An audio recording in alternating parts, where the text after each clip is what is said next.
Hello, beautiful listener. I have a little something from Tales of Terror and Mystery for you today.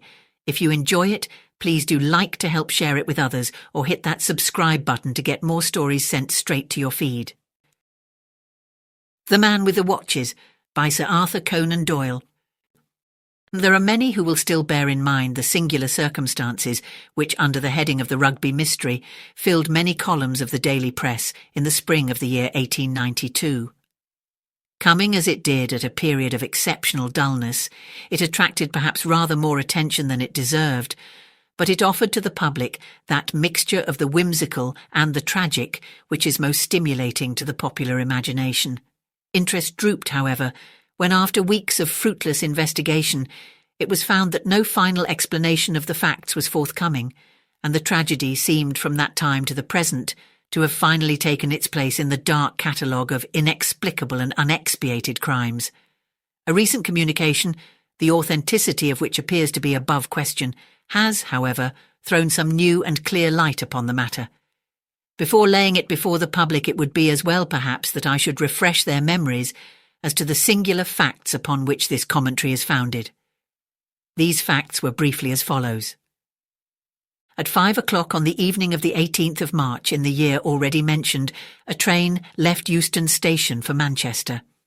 It was a rainy, squally day, which grew wilder as it progressed, so it was by no means the weather in which anyone would travel who was not driven to do so by necessity. The train, however, is a favourite one among Manchester businessmen who are returning from town, for it does the journey in 4 hours and 20 minutes, with only 3 stoppages upon the way. In spite of the inclement evening, it was, therefore, fairly well filled upon the occasion of which I speak. The guard of the train was a tried servant of the company, a man who had worked for 22 years without a blemish or complaint. His name was John Palmer. The station clock was upon the stroke of 5, and the guard was about to give the customary signal to the engine driver when he observed 2 belated passengers hurrying down the platform. The one was an exceptionally tall man, dressed in a long black overcoat with astrakhan collar and cuffs. I have already said that the evening was an inclement one, and the tall traveller had the high, warm collar turned up to protect his throat against the bitter March wind. He appeared, as far as the guard could judge by so hurried an inspection, to be a man between 50 and 60 years of age, who had retained a good deal of the vigour and activity of his youth. In one hand he carried a brown leather Gladstone bag. His companion was a lady, tall and erect, walking with a vigorous step which outpaced the gentleman beside her. She wore a long, fawn-coloured dust cloak, a black, close-fitting toque, and a dark veil which concealed the greater part of her face. The two might very well have passed as father and daughter. They walked swiftly down the line of carriages, glancing in at the windows until the guard, John Palmer, overtook them. "Now then, sir, look sharp, the train is going," said he. "First class," the man answered. The guard turned the handle of the nearest door. In the carriage, which he had opened, there sat a small man with a cigar in his mouth. His appearance seems to have impressed itself upon the guard's memory, for he was prepared afterwards to describe or to identify him. He was a man of 34 or 35 years of age, dressed in some grey material, sharp-nosed, alert, with a ruddy, weather-beaten face and a small, closely cropped black beard. He glanced up as the door was opened. The tall man paused with his foot upon the step. "This is a smoking compartment. The lady dislikes smoke," said he, looking round at the guard. "All right, here you are, sir," said John Palmer. He slammed the door of the smoking carriage, opened that of the next one, which was empty, and thrust the 2 travellers in. At the same moment he sounded his whistle, and the wheels of the train began to move. The man with the cigar was at the window of his carriage and said something to the guard as he rolled past him, but the words were lost in the bustle of the departure. Palmer stepped into the guard's van as it came up to him and thought no more of the incident. 12 minutes after its departure, the train reached Willesden Junction, where it stopped for a very short interval. An examination of the tickets has made it certain that no one either joined or left it at this time, and no passenger was seen to alight upon the platform. At 5:14, the journey to Manchester was resumed, and Rugby was reached at 6:50, the express being 5 minutes late. At Rugby, the attention of the station officials was drawn to the fact that the door of one of the first-class carriages was open. An examination of that compartment and of its neighbour disclosed a remarkable state of affairs. The smoking carriage in which the short red-faced man with the black beard had been seen was now empty. Save for a half-smoked cigar, there was no trace whatever of its recent occupant. The door of this carriage was fastened. In the next compartment, to which attention had been originally drawn, there was no sign either of the gentleman with the astrakhan collar or of the young lady who accompanied him. All 3 passengers had disappeared. On the other hand, there was found upon the floor of this carriage, the one in which the tall traveller and the lady had been, a young man fashionably dressed and of elegant appearance. He lay with his knees drawn up and his head resting against the farther door, an elbow upon either seat. A bullet had penetrated his heart, and his death must have been instantaneous. No one had seen such a man enter the train, and no railway ticket was found in his pocket. Neither were there any markings upon his linen, nor papers, nor personal property which might help to identify him. Who he was, whence he had come, and how he had met his end were each as great a mystery as what had occurred to the 3 people who had started an hour and a half before from Willesden in those 2 compartments. I have said that there was no personal property which might help to identify him, but it is true that there was one peculiarity about this unknown young man which was much commented upon at the time. In his pockets were found no fewer than 6 valuable gold watches, 3 in the various pockets of his waistcoat, 1 in his ticket pocket, 1 in his breast pocket, and 1 small one set in a leather strap and fastened round his left wrist. The obvious explanation that the man was a pickpocket, and that this was his plunder, was discounted by the fact that all 6 were of American make and of a type which is rare in England. 3 of them bore the mark of the Rochester Watchmaking Company, 1 was by Mason of Elmira, 1 was unmarked, and the small one, which was highly jewelled and ornamented, was from Tiffany of New York. The other contents of his pocket consisted of an ivory knife with a corkscrew by Rogers of Sheffield, a small circular mirror, 1 inch in diameter, a readmission slip to the Lyceum Theatre, a silver box full of Vesta matches, and a brown leather cigar case containing 2 cheroots, also £2.14 in money. It was clear, then, that whatever motives may have led to his death, robbery was not among them. As already mentioned, there were no markings upon the man's linen, which appeared to be new, and no tailor's name upon his coat. In appearance he was young, short, smooth-cheeked, and delicately featured. One of his front teeth was conspicuously stopped with gold. On the discovery of the tragedy, an examination was instantly made of the tickets of all passengers, and the number of the passengers themselves was counted. It was found that only 3 tickets were unaccounted for, corresponding to the 3 travellers who were missing. The express was then allowed to proceed, but a new guard was sent with it, and John Palmer was detained as a witness at Rugby. The carriage, which included the 2 compartments in question, was uncoupled and sidetracked. Then, on the arrival of Inspector Vane of Scotland Yard and of Mr. Henderson, a detective in the service of the railway company, an exhaustive inquiry was made into all the circumstances. That crime had been committed was certain. The bullet, which appeared to have come from a small pistol or revolver, had been fired from some little distance, as there was no scorching of the clothes. No weapon was found in the compartment, which finally disposed of the theory of suicide. Nor was there any sign of the brown leather bag which the guard had seen in the hand of the tall gentleman. A lady's parasol was found upon the rack, but no other trace was to be seen of the travellers in either of the sections. Apart from the crime, the question of how or why 3 passengers, one of them a lady, could get out of the train and one other get in during the unbroken run between Willesden and Rugby was one which excited the utmost curiosity among the general public and gave rise to much speculation in the London press. John Palmer, the guard, was able at the inquest to give some evidence which threw a little light upon the matter. There was a spot between Tring and Cheddington, according to his statement, where, on account of some repairs to the line, the train had for a few minutes slowed down to a pace not exceeding 8 or 10 miles an hour. At that place, it might be possible for a man, or even for an exceptionally active woman, to have left the train without serious injury. It was true that a gang of platelayers was there, and that they had seen nothing, but it was their custom to stand in the middle between the metals, and the open carriage door was upon the far side, so that it was conceivable that someone might have alighted unseen, as the darkness would by that time be drawing in. A steep embankment would instantly screen anyone who sprang out from the observation of the navvies. The guard also deposed that there was a good deal of movement upon the platform at Willesden Junction, and that though it was certain that no one had either joined or left the train there, it was still quite possible that some of the passengers might have changed unseen from one compartment to another. It was by no means uncommon for a gentleman to finish his cigar in a smoking carriage and then to change to a clearer atmosphere.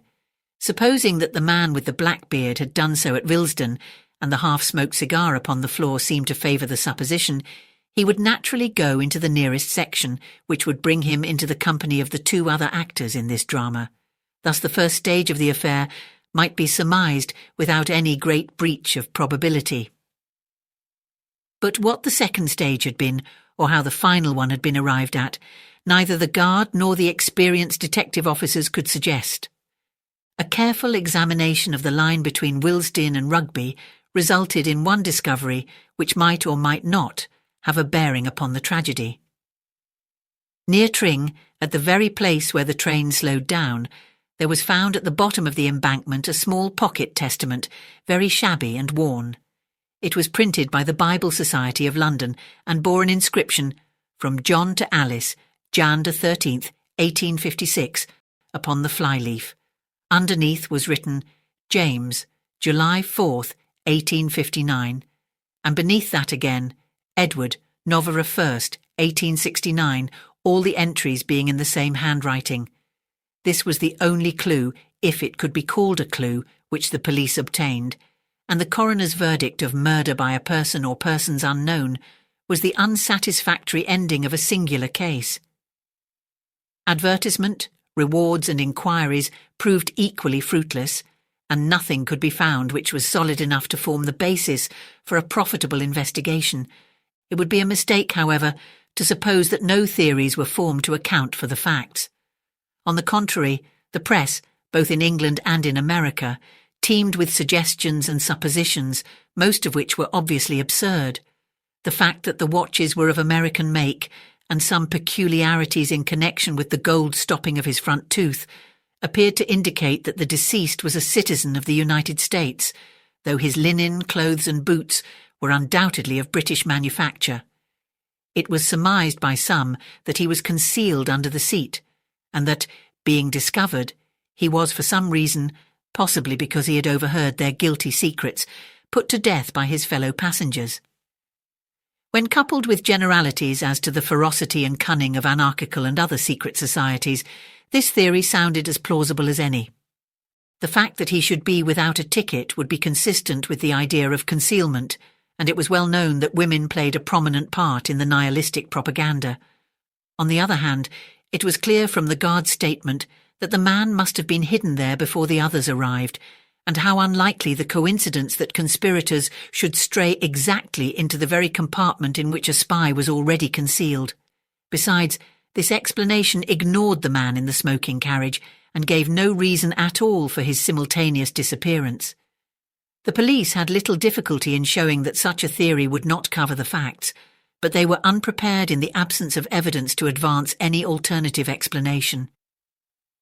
There was a letter in the Daily Gazette over the signature of a well-known criminal investigator, which gave rise to considerable discussion at the time. He had formed a hypothesis which had at least ingenuity to recommend it, and I cannot do better than append it in his own words. "Whatever may be the truth," said he, "it must depend upon some bizarre and rare combination of events, so we need have no hesitation in postulating such events in our explanation. In the absence of data, we must abandon the analytic or scientific method of investigation and must approach it in the synthetic fashion. In a word, instead of taking known events and deducing from them what has occurred, we must build up a fanciful explanation, if it will only be consistent with known events. We can then test this explanation by any fresh facts which may arise. If they all fit into their places, the probability is that we are upon the right track, and with each fresh fact, this probability increases in a geometrical progression until the evidence becomes final and convincing." Now there is one most remarkable and suggestive fact which has not met with the attention which it deserves. There is a local train running through Harrow and King's Langley, which is timed in such a way that the express must have overtaken it at or about the period when it eased down its speed to 8 miles an hour on account of the repairs of the line. The two trains would at that time be travelling in the same direction at a similar rate of speed and upon parallel lines. It is within everyone's experience how, under such circumstances, the occupant of each carriage can see very plainly the passengers in the other carriages opposite to him. The lamps of the express had been lit at Willesden so that each compartment was brightly illuminated and most visible to an observer from outside. Now, the sequence of events as I reconstruct them would be after this fashion. This young man with the abnormal number of watches was alone in the carriage of the slow train. His ticket, with his papers and gloves and other things, was, we will suppose, on the seat beside him. He was probably an American and also probably a man of weak intellect. The excessive wearing of jewellery is an early symptom in some forms of mania. As he sat watching the carriages of the express, which were, on account of the state of the line, going at the same pace as himself, he suddenly saw some people in it whom he knew. We will suppose, for the sake of our theory, that these people were a woman whom he loved and a man whom he hated, and who in return hated him. The young man was excitable and impulsive. He opened the door of his carriage, stepped from the footboard of the local train to the footboard of the express, opened the other door, and made his way into the presence of these two people. The feat, on the supposition that the trains were going at the same pace, is by no means so perilous as it might appear. Having now got our young man without his ticket into the carriage in which the elder man and the young woman are travelling, it is not difficult to imagine that a violent scene ensued. It is possible that the pair were also Americans, which is the more probable as the man carried a weapon, an unusual thing in England. If our supposition of incipient mania is correct, the young man is likely to have assaulted the other. As the upshot of the quarrel, the elder man shot the intruder and then made his escape from the carriage, taking the young lady with him. We will suppose that all this happened very rapidly and that the train was still going at so slow a pace that it was not difficult for them to leave it. A woman might leave a train going at 8 miles an hour. As a matter of fact, we know that this woman did do so. And now we have to fit in the man in the smoking carriage. Presuming that we have, up to this point, reconstructed the tragedy correctly, we shall find nothing in this other man to cause us to reconsider our conclusions. According to my theory, this man saw the young fellow cross from one train to the other, saw him open the door, heard the pistol shot, saw the two fugitives spring out onto the line, realised that murder had been done, and sprang out himself in pursuit. Why he has never been heard of since, whether he met his own death in the pursuit, or whether, as is more likely, he was made to realise that it was not a case for his interference, is a detail which we have at present no means of explaining. I acknowledge that there are some difficulties in the way. At first sight it might seem improbable that at such a moment a murderer would burden himself in his flight with a brown leather bag. My answer is that he was well aware that if the bag were found his identity would be established. It was absolutely necessary for him to take it with him. My theory stands or falls upon one point, and I call upon the railway company to make strict inquiry as to whether a ticket was found unclaimed in the local train through Harrow and King's Langley upon the 18th of March. If such a ticket were found, my case is proved. If not, my theory may still be the correct one, for it is conceivable either that he travelled without a ticket or that his ticket was lost. To this elaborate and plausible hypothesis, the answer of the police and of the company was, first, that no such ticket was found, secondly, that the slow train would never run parallel to the express, and thirdly, that the local train had been stationary in King's Langley station when the express, going at 50 miles an hour, had flashed past it. So perished the only satisfying explanation, and 5 years have elapsed without supplying a new one. Now at last, there comes a statement which covers all the facts, and which must be regarded as authentic. It took the shape of a letter dated from New York, and addressed to the same criminal investigator whose theory I have quoted. It is given here in extenso, with the exception of the 2 opening paragraphs, which are personal in their nature. You'll excuse me if I'm not very free with names. There's less reason now than there was 5 years ago when Mother was still living. But for all that, I had rather cover up our tracks all I can. But I owe you an explanation, for if your idea of it was wrong, it was a mighty ingenious one all the same. I'll have to go back a little so as you may understand all about it. My people came from Bucks, England, and emigrated to the States in the early 50s. They settled in Rochester, in the state of New York, where my father ran a large dry goods store.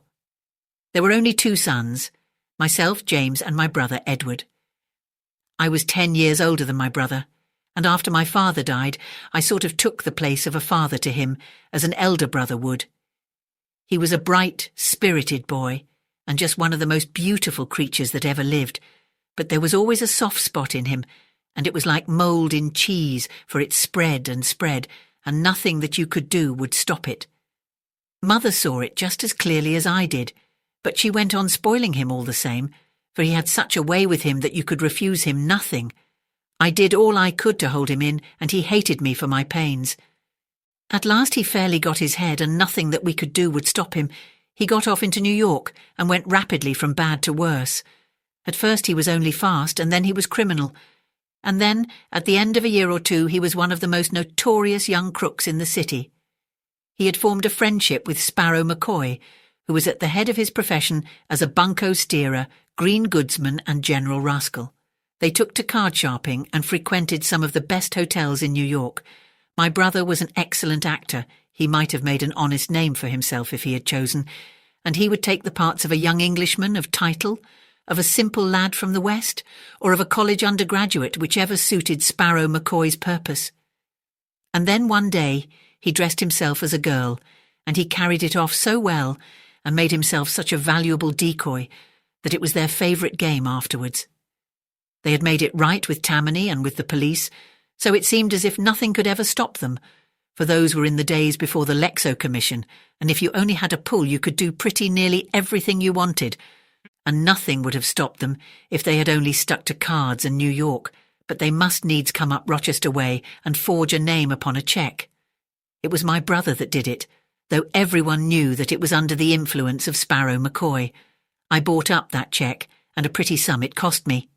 Then I went to my brother, laid it before him on the table, and swore to him that I would prosecute if he did not clear out of the country. At first he simply laughed.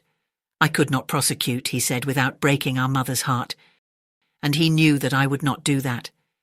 I made him understand, however, that our mother's heart was being broken in any case, and that I had set firm on the point that I would rather see him in Rochester jail than in a New York hotel. So at last he gave in, and he made me a solemn promise that he would see Sparrow McCoy no more, that he would go to Europe, and that he would turn his hand to any honest trade that I helped him to get. I took him down right away to an old family friend, Joe Wilson, who is an exporter of American watches and clocks, and I got him to give Edward an agency in London, with a small salary and a 15% commission on all business. His manner and appearance were so good that he won the old man over at once, and within a week he was sent off to London with a case full of samples. It seemed to me that this business of the cheque had really given my brother a fright, and that there was some chance of his settling down into an honest line of life. My mother had spoken with him, and what she said had touched him, for she had always been the best of mothers to him, and he had been the great sorrow of her life. But I knew that this man, Sparrow McCoy, had a great influence over Edward, and my chance of keeping the lad straight lay in breaking the connection between them.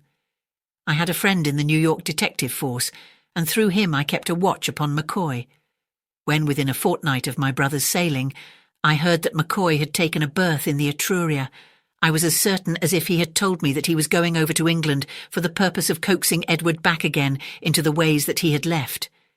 In an instant, I had resolved to go also, and to pit my influence against McCoy's. I knew it was a losing fight, but I thought, and my mother thought, that it was my duty. We passed the last night together in prayer for my success, and she gave me her own testament that my father had given her on the day of their marriage in the old country, so that I might always wear it next my heart. I was a fellow traveller on the steamship with Sparrow McCoy, and at least I had the satisfaction of spoiling his little game for the voyage. The very first night I went into the smoking room and found him at the head of a card table, with a half a dozen young fellows who were carrying their full purses and their empty skulls over to Europe. He was settling down for his harvest, and a rich one it would have been, but I soon changed all that. "Gentlemen," said I, "are you aware whom you're playing with?" "What's that to you? You mind your own business," said he with an oath. "Who is it anyway?" asked one of the dudes.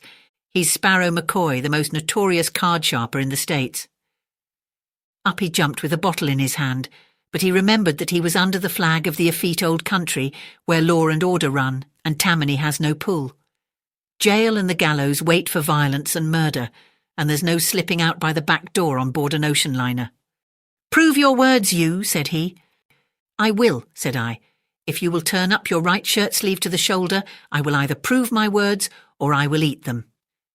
He turned white and said not a word. You see, I knew something of his ways, and I was aware of that part of the mechanism which he and all such sharpers use consists of an elastic down the arm with a clip just above the wrist. It is by means of this clip that they withdraw from their hands the cards which they do not want, while they substitute other cards from another hiding place. I reckoned on it being there, and it was. He cursed me, slunk out of the saloon, and was hardly seen again during the voyage. For once, at any rate, I got level with Mr. Sparrow McCoy. But he soon had his revenge upon me, for when it came to influencing my brother, he outweighed me every time. Edward had kept himself straight in London for the first few weeks, and had done some business with his American watches, until this villain came across his path once more. I did my best, but the best was little enough. The next thing I heard, there had been a scandal at one of the Northumberland Avenue hotels. A traveller had been fleeced of a large sum by 2 Confederate card sharpers, and the matter was in the hands of Scotland Yard. The first I learned of it was in the evening paper, and I was at once certain that my brother and McCoy were back at their old games. I hurried at once to Edward's lodgings. They told me that he and a tall gentleman, whom I recognised as McCoy, had gone off together, and that he had left the lodgings and taken his things with him. The landlady had heard them give several directions to the cabman, ending with Euston Station, and she had accidentally overheard the tall gentleman saying something about Manchester. She believed that that was their destination. A glance at the timetable showed me that the most likely train was at 5, though there was another at 4:35 which they might have caught. I had only time to get the later one, but found no sign of them either at the depot or in the train. They must have gone on by the earlier one, so I determined to follow them to Manchester and search for them in the hotels there. One last appeal to my brother by all that he owed to my mother might even now be the salvation of him. My nerves were overstrung, and I lit a cigar to steady them. At that moment, just as the train was moving off, the door of my compartment was flung open, and there were McCoy and my brother on the platform. They were both disguised, and with good reason, for they knew that the London police were after them. McCoy had a great astrakhan collar drawn up, so that only his eyes and nose were showing. My brother was dressed like a woman, with a black veil half down his face, but of course it did not deceive me for an instant, nor would it have done so even if I had not known that he had often used such a dress before. I started up, and as I did so, McCoy recognised me. He said something, the conductor slammed the door, and they were shown into the next compartment. I tried to stop the train so as to follow them, but the wheels were already moving, and it was too late. When we stopped at Willesden, I instantly changed my carriage. It appears that I was not seen to do so, which is not surprising, as the station was crowded with people. McCoy, of course, was expecting me, and he had spent the time between Euston and Willesden in saying all he could to harden my brother's heart and set him against me. That is what I fancy, for I had never found him so impossible to soften or to move. I tried this way and I tried that. I pictured his future in an English jail. I described the sorrow of his mother when I came back with the news. I said everything to touch his heart, but all to no purpose. He sat there with a fixed sneer upon his handsome face, while every now and then Sparrow McCoy would throw in a taunt at me, or some word of encouragement to hold my brother to his resolutions. "Why don't you run a Sunday school?" he would say to me, and then in the same breath, "He thinks you have no will of your own. He thinks you are just the baby brother, and that he can lead you where he likes. He's only just finding out that you are a man as well as he." It was those words of his which set me talking bitterly. We had left Willesden, you understand, for all this took some time. My temper got the better of me, and for the first time in my life I let my brother see the rough side of me. Perhaps it would have been better had I done so earlier and more often. "A man," said I. "Well, I'm glad to have your friend's assurance of it, for no one would suspect it to see you like a boarding-school missy. I don't suppose in all this country there is a more contemptible-looking creature than you are as you sit there with that dolly pinafore upon you." He coloured up at that, for he was a vain man, and he winced from ridicule. "It's only a dust cloak," said he, and he slipped it off. "One has to throw the coppers off one's scent, and I had no other way to do it." He took his toque off with the veil attached, and he put both it and the cloak into his brown bag. "Anyway, I don't need to wear it until the conductor comes round," said he. "Nor then either," said I, and taking the bag I slung it with all my force out of the window. "Now," said I, "you'll never make a Mary Jane of yourself while I can help it. If nothing but that disguise stands between you and a jail, then to jail you shall go." That was the way to manage him. I felt my advantage at once. His supple nature was one which yielded to roughness far more readily than to entreaty. He flushed with shame, and his eyes filled with tears. But McCoy saw my advantage also, and was determined that I should not pursue it. "He's my pard, and you shall not bully him," he cried. "He's my brother, and you shall not ruin him," said I. "I believe a spell of prison is the very best way of keeping you apart, and you shall have it, or it will be no fault of mine." "Oh, you would squeal, would you?" he cried, and in an instant he whipped out his revolver. I sprang for his hand, but saw that I was too late and jumped aside. At the same instant he fired, and the bullet which would have struck me passed through the heart of my unfortunate brother. He dropped without a groan upon the floor of the compartment, and McCoy and I, equally horrified, knelt at each side of him, trying to bring back some signs of life.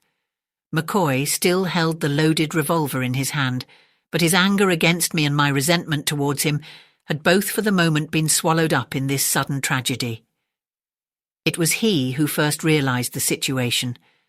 The train was for some reason going very slowly at the moment, and he saw his opportunity for escape.